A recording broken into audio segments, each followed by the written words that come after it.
Hi, I'm Mrs. Pilby and welcome to Dental Assisting. In this class, you are going to learn how to assist a dentist during procedures. Those procedures would be like extractions or fillings or cleanings. You're going to learn all the instruments and you're going to learn how that procedure actually gets done for real in a dentist office. So in this class, you're going to learn head and neck anatomy.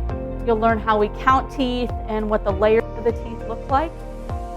We have a brand new classroom and brand new lab that we just did this past summer. So in this new lab over on this side, you will learn how to take impressions, how to pour them up in plaster, and how to trim them into perfect study models. So those are test grates. It's something that's done every day in a dental office. The last part is you will learn how to sterilize instruments and disinfect the operatories or the rooms. So if you have any interest at all in the dental field or happen to look at people's teeth, if that's the first thing you see, this is the class for you.